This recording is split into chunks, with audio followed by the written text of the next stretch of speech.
Hey everyone, so One Piece chapter 1057 just came out, and I, of course, am happy with this chapter for one main reason, which is that Yamato is not joining the crew.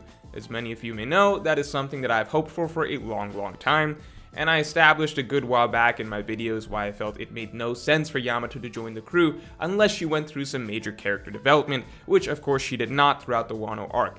I will say that while I'm happy with the fact that Yamato, is not joining the Straw Hat crew, the reasons for her not joining the crew do make me roll my eyes a little bit and feel like, okay, she really did not learn anything over the course of this storyline, since she did not exactly grow out of being Kazuki Oden and suddenly realize that, hey, I don't need to follow everything this guy does. Instead, she seemed to have decided that, no, I need to follow everything this guy does, everything this guy did to an absolute T, which means that I have to be quite the stickler. I can't just go out to sea yet. First, I gotta copy the first part of his journey, which was going around the country, and after that, it'll be okay for me to go out to sea. So it's not like she had an epiphany that, hey, maybe I don't need to copy Kazuki Oden completely. It's more so her deciding that she needs to copy him perfectly.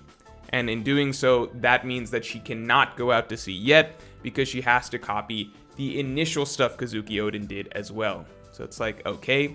I will say that you could argue that, hey, she at least had the realization that she is still a naive individual and therefore needs the experience of exploring the country before she's ready to go out to sea.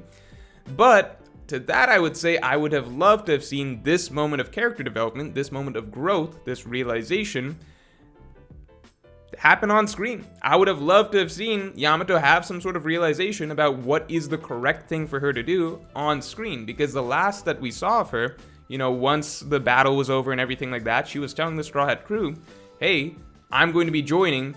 I'll get the okay from Luffy as soon as he's awake or whatever, but I'm going to be joining your crew. So at the end of all of the events of Act 3, the battle with Kaido and Onigashima and everything like that, Yamato was still convinced she's going to join the crew, which means that some point over this, post-battle 1 week, 2 week break or whatever, that is where Yamato off-screen realized, hey, I'm not going to be joining the crew because I had this realization that maybe I should be doing this instead, exploring the country to gain some world experience before I realize that it's ready for me to go out to sea and just sail around with these guys. So that moment of realization, that actual, character writing is sorely missed for Yamato, in my opinion. But we take what we can get. Again, she's not joining the crew, so at the end of the day, that's something that makes me happy. I can live with that. Now, next time we see her, maybe she's learned a lot and maybe she's a changed character. I would love to see that as well. I would really love to see it happen on screen, but, at least get her out of this phase, in my opinion, of just being like, I need to be Kazuki Oden, because at this point, I'm sick and tired of her saying that every other panel. So, that little rant aside, we're happy about that. Happy that happened in this chapter. The big thing that I really liked in this chapter, aside from the Yamato not joining confirmation, is Luffy and Momonosuke's send-off. I thought that was pretty great. I like the flashbacks we got to, their relationship, because they've had a really great relationship for quite a long time at this point.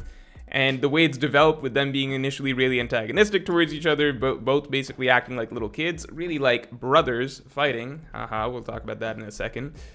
To now, where Momonosuke literally can't bear to see Luffy leave. I love the way that we got the send-off, because Luffy tells Momonosuke that, hey, you're like my little brother now. Luffy's got a little brother at this point, right? The arc begins with us being told that Ace was in Wano first, the brother that Luffy lost. Ace was in Wano before Luffy, and Ace was the one who had promised Tama, I'll come back and get you. He had promised Yamato, hey, I'm going to come back and defeat Kaido and stuff. Ace obviously died. Luffy lost this brother. But now Luffy kind of picks up the role of Ace in a lot of ways. He does a lot of the things that Ace promised that he would do. Taking down Kaido, coming back, all of this stuff. And in a sense, he's the one that's leaving his little brother behind at this point, right? He's the one that's basically played the big brother figure to Momonosuke. And now it's Luffy's turn to leave and Momonosuke's turn to basically wait some... We don't know how long or whatever, but Momonosuke, he has his own mission at this point. He wants to surpass Kazuki Oden. He wants to become stronger. Momonosuke is being left with, this will left behind by Luffy and everything like that. And he's been inspired by Luffy. He's been inspired by his elder brother. So it's just interesting to see sort of like a passing of a torch in that sense. I will say that the coolest part by far, even beyond the little Luffy, Momonosuke and Luffy Ace dynamic, is Luffy finally has his first territory. that's pretty crazy. Luffy finally has his first territory. Wano, right? Fishman Island was floated as potentially being Luffy's first territory, but Wano is the first confirmed territory of Straw Hat Luffy, the Emperor, right? It is actually going to be, Wano country is actually going to be flying the Straw Hat flag, and any country that tries to come over and mess with it is going to be picking a fight with Luffy. That's the first truly Yonko-esque decision that Luffy has ever made. That's his first act as a Yonko, essentially. So I think that that is awesome. I would love to see, flags being shipped across to whoever needs it. Send one back to Fishman Island, because they're going to need it soon. Send one back to, I don't know, Dressrosa or something like that. Send one to Alabasta, I don't know. I would love to see Islands be getting some flags. Send Zoe a flag. They can make more flags. Send them some flags. That is by far my favorite part of this chapter. So I'm looking forward to Luffy doing more Yonko-esque acts in the future. I would love to see him actually sending some Marines running away. That's one thing I don't think we've seen ever Luffy do, which is sending some Marines running away because, he's kind of acting as a deterrent at some point. The way Kaido was a deterrent, as Green Bull said, the way that Shanks was a deterrent, as we actually got to see. I would love to see Luffy actually take that next step and actually act as a deterrent for Marines from entering a territory or messing with some of his friends or something like that. So that's exciting. I'm sure that that's something we'll get in the future, in the near future at some point. But all the Luffy stuff aside, I think that the one part of the chapter I didn't particularly care for was basically the second half.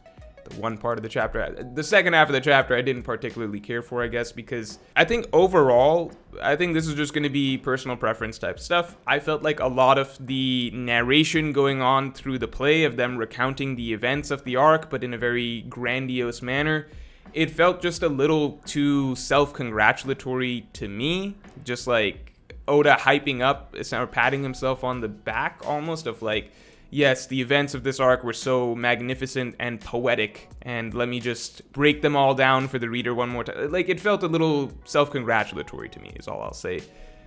Maybe if you were more bought in, I guess, to what was being narrated, and you were like, yes, like, maybe this really hit for you. I guess it didn't quite for me.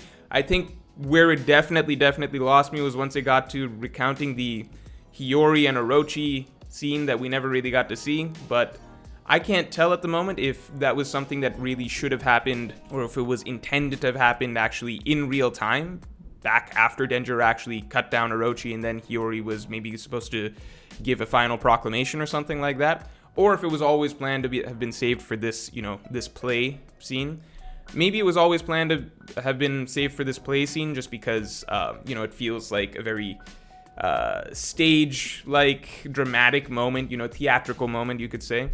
At the same time, it is kind of an odd scene, I would say, to end the storyline on, because the Hiyori Orochi, I don't think any of us personally ever felt as though the Hiyori Orochi storyline and really the Kurozumi storyline was like one of the most compelling aspects of the arc, or even really one of the most, like, it really was overshadowed by so much else that was happening, obviously, with Kaido, Big Mom, the Beast Fight. Like, that felt like Orochi and his stuff felt like a much smaller part of the conflict as the story went on, at least in my opinion, to the point that at some point it was kind of like, let's just check off this box, get him out of the way, he keeps sticking around, right? He really wasn't that big of a deal for the majority of the arc, right? Once we moved past, I guess, the early Flower Capital stuff. So to me, to end this whole Wano storyline with a big dramatic scene about how the Kozuki have been avenged, and the Kurozumi, now 20 years of this cycle of Kurozumi hate or whatever, and the Kurozumi are born to burn, and that's kind of the final dramatic line. Kurozumi are born to burn, the final dramatic line, I suppose, of the Wano arc.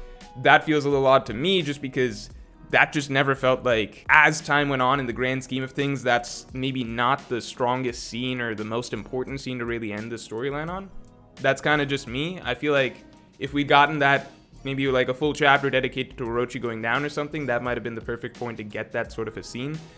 I guess maybe for me, I just never felt like the Kozuki Kurozumi. I think it was a cool concept, the Kozuki and Kurozumi kind of, the tale of those two clans. But I think that it wasn't fleshed out to the point that I personally think that it was quite as beautiful and tragic and poetic as the narration kind of makes it out to be in this chapter. Is this full circle thing of the Kurozumi now being the ones to burn?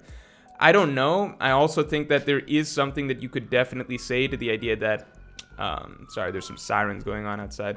there's something that you could definitely say here to the point of, is it right to continue slandering tearing down the Kurozumi name, right? Because that's where this whole thing started from, and it's such a continuous recurring theme in One Piece to not really blame the name, right? Like the Rebecca and everything that we got throughout Dressrosa. Obviously Luffy and his own family, with Chinja chasing after Luffy for the sins of his grandfather, Ace for the sins of Roger. This is such a recurring idea in One Piece, to not punish others for the sins of others in a given family or lineage or whatever for the sins of the father, the sins of one. So to have everybody chanting like the Kurozumi were born to burn, I don't think that that's a good look for the future of Wano country. It just feels like it's stepping through that same cycle again.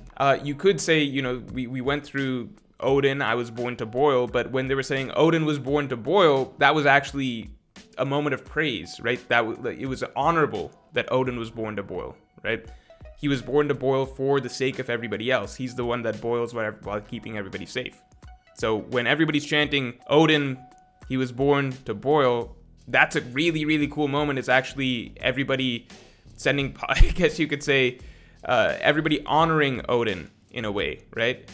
Saying the Kurozumi, so not Orochi was born to burn. It's the Kurozumi clan was born to burn. It's talking about them as though they're charcoal, right?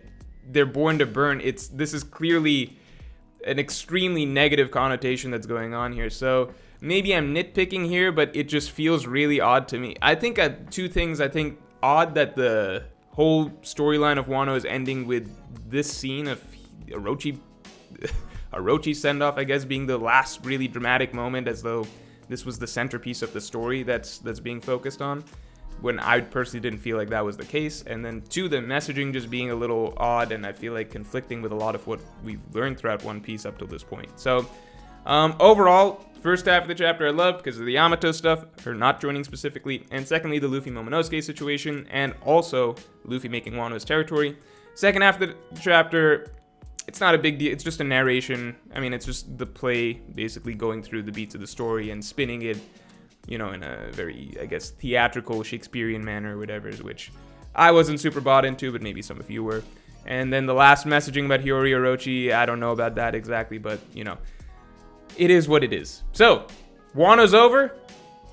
On to the next stuff. I'll talk to you all next week.